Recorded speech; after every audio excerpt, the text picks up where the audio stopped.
வாழ்த்து வரவேற்க வேண்டியது நம்மளுடைய கடமை இல்லையா?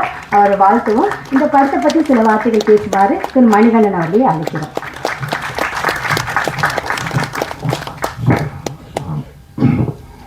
முதல்ல மேடையில் இருக்கிற எல்லா பெரியவங்களுக்கும் நண்பர்களுக்கும் இங்கே வருகை தந்திருக்கின்ற பத்திரிகை இணையதள தொலைக்காட்சி சேர்ந்த பெரியவங்களுக்கும் நண்பர்களுக்கும் முதல்ல என்னுடைய வணக்கங்கள். சுமார் ஒரு 2 வருஷத்துக்கு முன்னாடி ராஜேஷ் வந்து நம்ம அந்த ஃபோரம் மாலில் ஒரு கையில் ஸ்கிரிப்ட் இன்னொரு கையில் ஒரு கல்யாண பத்திரிக்கையோட மீட் பண்ணேன். ஸ்கிரிப்ட் படிச்சுட்டு பிடிச்சிருந்தா கல்யாணத்துக்கு வாங்க அப்படின்னு சொன்னார். அப்புறம் நான் அவர் கல்யாணத்துக்கு முன்னாடி என்னால் படிக்க முடியல, அதனால் படிச்சுட்டு நான் சொன்னேன் இந்த மாதிரி எனக்கு கதை பிடிச்சிருக்கு. பட் ஆனால் நான் இடையில 2 படம் பண்ண போகிறேன். லவ்வரு, குட் நைட்டு, லவ்வர்னு 2 படம் இருக்குது. நான் அதை முடிச்சுட்டு தான் வர முடியும். ஏன்னா ஆல்ரெடி நான் ஒத்துக்கிட்டேன், கையெழுத்து போட்டேன். உங்களுக்கு வெயிட் பண்ண விருப்பம் இருக்கா சொல்லுங்கள், அப்படி இல்லைனா நீங்கள் வேறு யாருக்காவது பிச் பண்ணிவிடுங்கன்னு சொன்னேன்.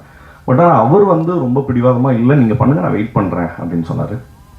ஸோ அந்த பிடிவாதத்தை வந்து முதல்ல டைரக்டராக அவருக்கு இருக்கலாம், பட் ஆனால் ப்ரொடியூசராக வந்து வினோத் சாருக்கும் இருந்தது தான் பெரிய ஆச்சரியம். முதல்ல அதுக்காக என்னை வந்து இதில் ஏற்றுக்கிட்டதுக்காக ரொம்ப ரொம்ப நன்றி, எனக்காக காத்திருந்ததுக்காகவும்.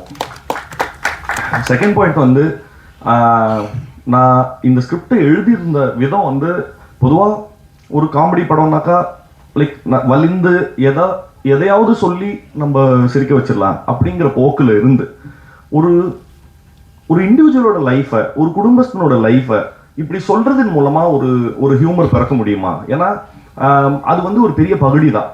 நம்மளே சார் அடிக்கடி முதல்ல எங்கிட்ட அவங்க சொன்ன விஷயம் என்னன்னா, நான் வந்து முதல்ல எழுத ஆரம்பிச்சது ஒரு சாகச கதை, ஒரு அட்வென்ச்சரஸ் ஃபில்மை எழுதணும் அப்படின்னு நினைச்சோம்.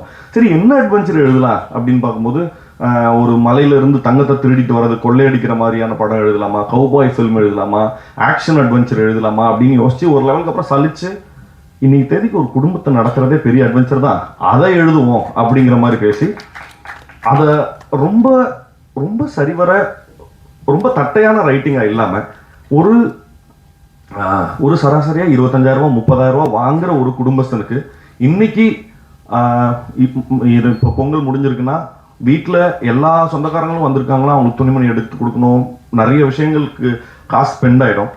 அடுத்த இந்த 15 நாள் என்ன பண்ணுறதுன்ற ஒருத்தன் திண்ணையில் உட்காந்து இருக்கிற ஒரு மனநிலைமையை ரொம்ப தத்ரூபமாக எடுத்து காமிக்கணுங்கிறதுக்காக எழுதப்பட்டது. பட் அந்த உணர்வு வந்து எனக்கு பயங்கரமாக ரொம்ப எப்படின்னா, படிக்கும்போது எப்படி இருந்ததோ அன்னைக்கு செட்டில் போயிட்டு மற்ற நடிகர்கள் அதே மாதிரி அந்த செட்டில் இருந்த சமயத்தில் இந்த சுச்சுவேஷனை நீ ஃபேஸ் பண்ணுனா என்னால் ரொம்ப ஈஸியாக ரொம்ப ரொம்ப பதட்டத்தோட அவங்களோட மனநிலைமையை உணர முடிஞ்சுது. நிச்சயமாக பார்க்குற ஆடியன்ஸ் எல்லாருக்குமே அதே அவங்களுடைய நிலைமையை பார்த்து அவங்களே சிரிச்சுக்கிறதுக்கும் நிறைய சமயங்களில் கண் கலங்கிறதுக்கும் இந்த படம் வந்து நிச்சயமாக உங்களுக்கு அதுக்கான வாய்ப்பை ஏற்படுத்தி கொடுக்கும் அப்படிங்கிறது என்னோட நம்பிக்கை. செகண்ட் பாயிண்ட்டு, இந்த படத்தில் ஒர்க் பண்ண நிறைய முதல்ல நடிகர்கள்ட்ட இருந்து ஆரம்பிச்சிடறேன். சோமுனா வந்து நான் வந்து சோமுனாவோட பெரிய ஃபேனு. நான் அவர்கிட்ட சொன்னேன், நான் இந்த பருத்தி வீரங்களை கஞ்சா கருப்பு சொல்லுவார், இனி யாரும் என்னை அழிக்க முடியாது, என்னைய நானே அழிச்சுக்கிட்டா தான் உண்டு அப்படிம்பாரு. அந்த மாதிரி வர வெள்ளிக்கிழமை குடும்பஸ்தனும் வருது, அவருக்கு கிளாஸாக அவரே வந்து பாட்டில் ராதாவே இறக்குறாரு. அதனால வாழ்த்துக்கள்னா டபுள் தமாக்கா வெள்ளிக்கிழமை இன்னைக்கு. இன்னொரு முக்கியமான விஷயம் சொல்லணும்னா, நான் பாட்டில் ராதான்ற படத்தையும் பார்த்துட்டேன். நான் ஒரு படம் பார்த்து எமோஷ்னலாக அழுதுங்கிறது ரொம்ப ரேரான ஒரு சம்பவம். அந்த படம் வந்து அவ்வளோ அற்புதமாக எடுத்திருந்தாங்க. அந்த படத்தினோட படக்குழுவினருக்கு தினகரண்ணா வந்து படத்தோட டைரக்டர். சோமண்ணாவுடைய பர்ஃபார்மன்ஸ் வந்து அவ்வளோ பிரில்லியண்டாக இருந்தது. நான் அழக்கூடாதுன்னு ரொம்ப கஷ்டப்பட்டு வெயிட் பண்ணிட்டு இருந்தேன். எனக்கு நல்லா தெரியும், கேமராவை அப்படி திருப்பும் போது அந்த சோமண்ணா சிரிக்க போறாரு, சிரிச்சுட்டா நான் அழுதுருவேன்னு தெரியும். திரும்பும் போது சோமண்ணா சிரிச்சுனது கப்புன்னு பயங்கரமாக அழுது வந்துச்சு. வாழ்த்துக்கள்னா, ரொம்ப எக்ஸ்ட்ராடினரி பர்ஃபார்மன்ஸ். ஒவ்வொரு அக்ராஸ் ஜென்ரேஷன் அவர் வந்து ஒரு பெர்ஃபார்மராக எங்களுக்கு நிறைய டீச் பண்ணிட்டு இருக்காரு. அதுக்கு முதல்ல ரொம்ப நன்றி. அண்டு சுந்தரராஜன் சார் பற்றி சொல்லணும். அவர் வந்து அவருடைய பெரிய எக்ஸ்பர்டீஸ் அவருக்கு மைண்டில் வச்சுருந்தாலும், இவன் யாரா சின்ன பசங்க, இவனுங்க வந்து நம்மளுடைய என்ன சொல்கிறது, இவனுங்க போய் நம்மளை ஆர்டர் பண்ணுறதா அப்படிங்கிற எந்த என்ன சொல்கிறது ப்ரிசெட்டோடைய ஐடியா இல்லாமல் அவர் வந்து எங்கள் லெவலுக்கு நிறைய, நான் ஒரு காமெடி சொல்லவா அப்படின்னு, ஏதோ சின்ன பசங்க கெட் டுகெதரில் வந்தவங்க நான் கூட ஒரு காமெடி எழுதியிருக்கேன் அது சொல்லவா அப்படின்னு அவ்வளோ குழந்தைத்தன்மையாக எனக்கு கூட வேலை பார்த்தாரு. அவருக்காகவும் அப்புறம் நான் கனகம்மா வந்து நான் அடிக்கடி சொல்லுவேன், அவங்க கிஃப்ட் ராப் பண்ண வெடிகுண்டு அப்படின்னு சொல்லி. ஆனால் அவ்வளோ எனர்ஜி இருக்கும் அவங்கள்ட்ட. அவங்களுடைய ஒர்க்கும் வந்து ரொம்ப ஃபினாமினல். அண்ட் அதுக்கு டப்பிங் பேசின தனமம்மாவுக்கும் ரொம்ப ரொம்ப நன்றி. ஏன்னா அந்த கேரக்டர் அவ்வளோ உயிர்ப்பாக வந்திருக்கு. ஷான்வி வந்து உண்மையாகவே வந்து நான் நிறைய தடவை அவங்கக்கிட்ட சொல்லியிருந்தேன், ஏங்க தமிழ் தெரிஞ்சு யாராவது ஓகே பண்ணியிருக்க வேண்டியதானே, ஏன் தெலுங்கு அவங்க அப்படின்னு சொன்னபோது, இல்லை அவங்க நல்ல பர்ஃபார்மன்ஸாக ஆடிஷன் பண்ணி பார்த்ததில் எனக்கு ரொம்ப ரொம்ப கான்ஃபிடென்ஸ் இருக்குன்னு சொன்னாங்க. எனக்கு பெருசாக ரிலக்டண்ட்டாக தான் இருந்தது எப்படி இவங்க ஆக்ட் பண்ண போகிறாங்கன்னு. பட் ஆனால் த வே ஷி பெர்ஃபார்ம்டு, அது ஹியூமர் காமெடி சீன்ஸ்லையும் சரி, இமோஷனல் சீன்ஸ்லையும் சரி, அவங்க டயலாக் பேசிக்கிட்ட விதம், அதுக்கப்புறம் இன்னும் தமிழ் பேசுறதுன்றதே ரொம்ப கஷ்டம். பட் ஒரு எக்ஸ்டென்ட்ல கொங்கு தமிழுடைய அனோட்டேஷன்ஸையும் புரிஞ்சுக்கிட்டு அவ்வளோ பிரமாதமாக ஒர்க் பண்ணி கொடுத்தாங்க. தேங்க்யூ ஷான்வி. அண்ட் உங்களுடைய இந்த டெபியூக்கு அப்புறம் உங்களுக்கு இன்னும் பெரிய பிரைட் ஃபியூச்சர் வந்து தமிழ் சினிமாவிலையும் இருக்கணும்னு சொல்லி நான் வாழ்த்துறேன். அண்ட் என்ன சொல்றது, இந்த படத்தில் முக்கியமாக இந்த படத்தில் நக்கலைட்ஸ் ஆர்டிஸ்ட் எல்லாருமே ரொம்ப பிரமாதமாக, இந்த வட்டார வழக்கு வந்து அவங்க பிரமாதமாக பேசுவாங்க. அது அவங்களோட ஃபோர்ட்டே, கோயம்புத்தூர் ஸ்லாங் பேசுனது எனக்கு ரொம்ப கஷ்டமாக, ஏன்னா நான் அது ரொம்ப புதுசு எனக்கு.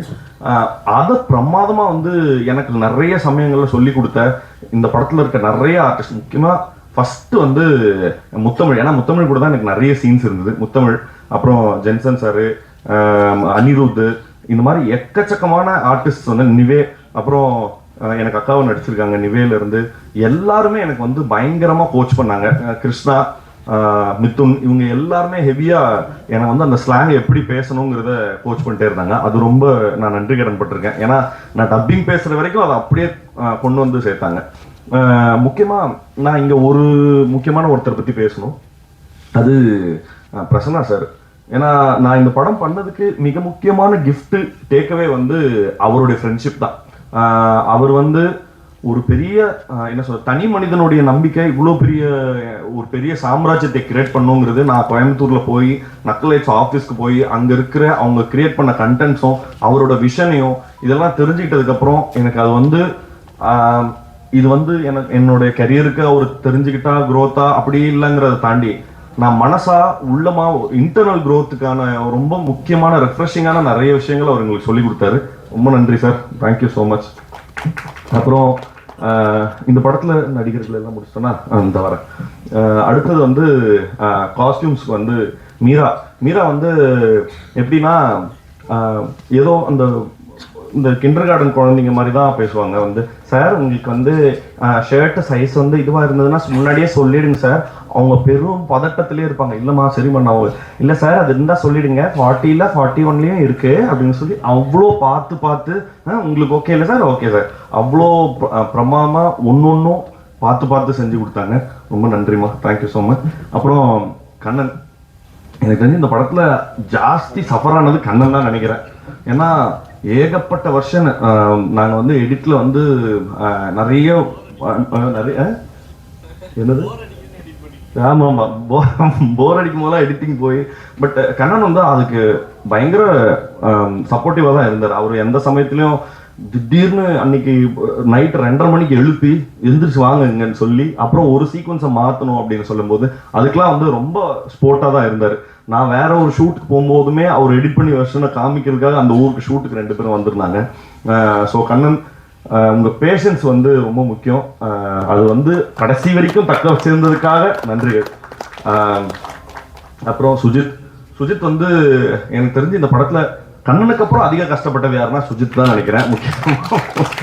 முக்கியமாக நடிகர்களை வந்து ஒரு இடத்துல நிற்க வச்சு அதை ஷூட் பண்ணுறதுக்கு வந்து என்ன சொல்றது, நிறைய டைம் கன்ஸ்டன்ஸ் இருந்தது. ஏன்னா நிறைய லைவ் லொகேஷன்ஸ்லயும் எடுக்க வேண்டியிருந்தது. அந்த லைவ் லொகேஷன் சிக்கல்கள் எல்லாத்தையுமே ரொம்ப அனுசரித்து வேலை செஞ்சு கொடுத்தாரு. தேங்க்யூ சுஜித். அப்புறம் நம்ம சுரேஷ் சார் வந்து இது 2வது ப்ராஜெக்ட். நான் மத்தகம்க்கு அப்புறம் இங்கே ஒர்க் பண்ணுறோம். சுரேஷ் சார் எப்படின்னா அவர் எப்படி ஒரு வேலையை செஞ்சு முடிக்கிறாருன்னு தெரியாது. இந்த சிவாஜி படத்தில் ரஜினி சார் நடந்து வர வர எல்லாம் மாறிக்கிட்டே இருக்கும் பின்னாடி, அந்த மாதிரியான ஆள் அவர் வந்து ஒரு ஒரு என்ன சொல்றது, இவ்வளோ கன்ஸ்ட்ரெயின்டான இருக்கிற டைமில் இப்படி ஒரு செட்டு வேணும்னாக்கா அதை ரொம்ப சீக்கிரமாக எஃபெக்டிவாக பண்ணி கொடுத்தாரு. ரொம்ப நன்றி சார். அப்புறம் மின்சினா வந்து இவர் சொன்ன மாதிரி தான், நாங்கள் ஷூட்டிங் கூட அவ்வளோ கஷ்டப்படல. பட் ஆனால் அந்த ஃபோட்டோ ஷூட்டை வந்து அவ்வளோ டீட்டெயிலுக்காக ஏகப்பட்ட லேயர்ஸ்க்காக அப்படி அந்த ஐ ஃபார் த டீட்டெயில் வந்து ரொம்ப ஹெவியாக இருந்தது. அதோட ரிசல்ட்ஸ் தான் வந்து எங்களுக்கு போஸ்டர்ஸ்க்கு கிடைச்ச நிறைய பாராட்டுகள் வந்து மின்சினாக்கு தான் சேரணும். தேங்க்யூண்ணா, ரொம்ப நன்றி. இப்போ ப்ரொடியூசர் சார், எனக்கு தெரியல, ஒருத்தருக்கு வந்து இந்த நாங்கள் அடிக்கடி சொல்லிகிட்டே இருப்போம், இந்த பாஷா ஃபர்ஸ்ட் ஹாஃபில் ரஜினி சார் மாதிரி என்ன பண்ணாலும் எப்படி இவருக்கு கோவமே வரமாட்டேங்குது, இவருக்கு கோவத்துக்கு போகிற அந்த நரம்பு கட்டாயிருச்சு, நாங்கள் கிண்டல் பண்ணிட்டே இருப்போம். அவருக்கு வந்து என்ன பண்ணாலும் வந்து கோவமே வராது. அவ்வளோ கனிவான கைண்டான ஒரு பர்சனை பார்க்கறது வந்து இன்னைக்கு ரொம்ப ரேர். எனக்கு வந்து இப்போ யோசிச்சு பார்த்தா இது வரைக்கும் அவர் பேசின வார்த்தை, என்கிட்ட பேசின மொத்த வார்த்தையும் சேர்த்தாலே வந்து ஒரு பஸ் டிக்கெட் பின்னாடி எழுதிடலாம், அவ்வளோதான் பேசியிருப்பாரு. அவ்வளோ லிமிட்டடாக இந்த மேடையில் பேசின எவ்வளவோ அதுதான் இந்த ஃபுல் ப்ராஜெக்ட்லேயுமே என்கிட்ட பேசியிருப்பாரு. ஸோ ரொம்ப நன்றி சார் எங்கள் மேலே நம்பிக்கை வச்சதுக்காக. அண்டு வைசாக் கிட்ட நாங்கள் ஃபஸ்ட்டு ராஜேஷ் தான் வந்து எங்கிட்ட சொன்னார், இந்த மாதிரி வைசாக் தான் வந்து இந்த படத்துக்கு மியூசிக் இருக்குன்னு சொல்லி. நான் வைசாக் கிட்ட சொன்னேன், இங்கே பாருங்கள், காமெடி ஃபில்ம்ஸுக்கு ஜென்ரலாக ஒரு டெம்ப்ளேட் மியூசிக் இருக்கும், அதை நம்ம யூஸ் பண்ணிக்க வேண்டாம். நம்ம ராஜேஷும் நானும் ஏற்கனவே பேசி வச்சுருந்தது என்னென்னா, எப்படி ஒரு அட்வென்ச்சர் ஃபில்மு ஒரு ஆக்ஷன் ஃபில்முக்கான மியூசிக் எப்படி இருக்குமோ அப்படி இருக்கலாம் காமெடிக்கு அப்படின்னு சொன்னேன். பட் அதை வந்து கிராக் பண்ணுறதுக்கு, ஏன்னா ஒரு வழக்கத்துக்கு மீறி ஒன்று பண்ணணுன்றதுனால அதை கிராக் பண்ணுறதுக்கு ரொம்ப கஷ்டப்பட்டார். பட் ஆனால் கஷ்டப்பட்டாரை தவிர்த்து கிவ் அப் பண்ணல, தொடர்ந்து அதை ஒர்க் பண்ணி முடிச்சாரு. தேங்க்யூ வைசாக், உங்களுக்கு பெரிய பெரிய பெரிய லைஃப் இருக்கணும் அப்படிங்கிறது என்னோட ஆசை. இந்த படத்தினுடைய அசிஸ்டன்ட் டைரக்டர்ஸ் மிதுன், நம்ம அஸ்வின், கிருஷ்ணா, அப்புறம் assistant cinematographers, assistant art directors, இவங்க எல்லாருக்குமே, ஏன்னா இந்த படம் வந்து ரொம்ப இவர் பிரசன்னா சார் தான் சொல்லுவார், நம்மளுக்கு செட்டு போட டைம் இல்லை, பெரிய பட்ஜெட் இல்லை, அதனால கோயம்புத்தூரே நம்ம செட்டு தான் அப்படிங்கிற மாதிரி என்னை வந்து எல்லா தெருவாக நடக்க விட்டு அவ்வளோ வந்து லைவாக இருக்கணுங்கிறதுக்காக எடுத்தாங்க. பட் ஆனால் அந்த லைவாக இருக்கணுங்கிறதுக்காக பேக் எண்டில் இவங்க நிறைய ஒர்க் பண்ணியிருக்காங்க. ஸோ அதுக்கு எல்லாத்துக்கும் நன்றி, தேங்க்யூடா. அப்புறம் கவின்கா, உன் பேரை மென்ஷன் பண்ண மறந்துட்டேன். அப்புறம் வந்து இப்போ கடைசியாக நான் டைரக்டருக்கு சொல்லி முடிக்கணும். ஒரு லெவலில் இவரை எப்படி அட்ரஸ் பண்ணுறதுன்னு தெரில. நான் என் லைஃப்பில் ஜாஸ்தி சண்டை போட்டவங்கன்னு சொல்லி எடுத்தாக்கா அந்த லிஸ்ட்டில் இவரும் இருப்பார். ஏன்னா கட்டி உருண்டோம் சண்டை, செம்ம சண்டை. ஆனால் என்னத்துக்கு, நான் படத்தோட வெல்ஃபேருக்காக தான். அதனால தான் எனக்கு வந்து அது அவரும் என் மேலே கோச்சிக்கல, இல்லை நானும் அவன் மேலே கோச்சிக்கல.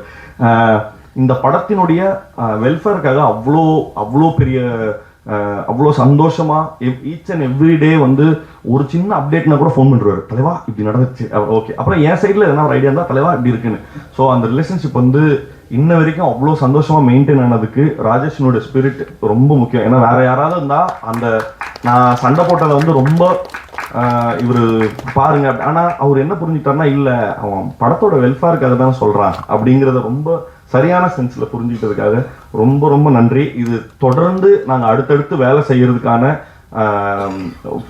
பாலமாக வந்து இந்த குடும்பஸ்தனும் அமைஞ்சதுங்கிறதுல பெரிய சந்தோஷம். அப்புறம் டைரக்டர் ராம் சாரும் சரி, தேசிங் சாரும் சரி, நாங்கள் ஷூட்டிங் பண்ணிட்டு இருக்கும் போதே வந்து ரஷஸ்லாம் பார்த்துட்டு வந்து எங்கிட்ட வந்து நிறைய சொல்லியிருக்காங்க, இந்த படம் நீங்கள் பண்ணியிருந்த இந்த சீன் நல்லா இருக்கு, அந்த சீன் நல்லா இருக்கு அப்படின்னு சொல்லி தொடர்ந்து வந்து ஒரு வேலிடேஷனுக்காக வேலை செய்யும்போது ஒரு வேலிடேஷன் இருக்கணும்ல, யாராவது வந்து தம்பி நல்லா பண்றப்பா அப்படின்னு சொன்னா ஒரு நிறைவோ ஒரு நிம்மதியோ கிடைக்கும்ல, அதை வந்து தொடர்ந்து கொடுத்ததுக்காக ரொம்ப ரொம்ப நன்றி சார். அண்ட் எப்பவுமே என்னுடைய இன்னைக்கு வந்து கனி மேடம் சொன்ன மாதிரி தான், ஒரு சினிமா மேல ஆசைப்பட்ட ஒரு பையன் இப்படி சினிமாவில் அதாவது ஒரு சின்ன பேரை எடுக்கிறதுக்கே வந்து ஒரு பெரிய ஆதரவு தேவை. அந்த சின்ன பேரை எடுக்கிறதுக்காக இவ்வளோ பெரிய ஆதரவு கொடுத்த உங்க எல்லாருக்கும் ரொம்ப ரொம்ப நன்றி. ஏன்னா தொடர்ந்து என்னுடைய எல்லா படங்களுக்கும் சின்ன சின்ன முயற்சியை கூட நீங்க பெருசா பாராட்டி எழுதுனது தான் என்னை வந்து அடுத்த ஏதாவது தொடர்ந்து நல்ல வேலைகளை செய்யறதுக்கு வந்து என்னை ஊக்குவிச்சுட்டே இருக்கு. தேங்க்யூ. என்னைக்குமே ரொம்ப கிரேட்ஃபுல்லா இருப்பேன் அதுக்கு. அண்டு கனி மேம் உங்களுக்கும் ரொம்ப நன்றி, இவ்வளோ அழகாக ஹோஸ்ட் பண்ணி கொடுத்ததுக்கு. வந்திருந்த எல்லாருக்கும் ரொம்ப ரொம்ப நன்றி. ஜனவரி 24 அன்று இந்த படம் திரையரங்குகளில் ரிலீஸ் ஆகுது.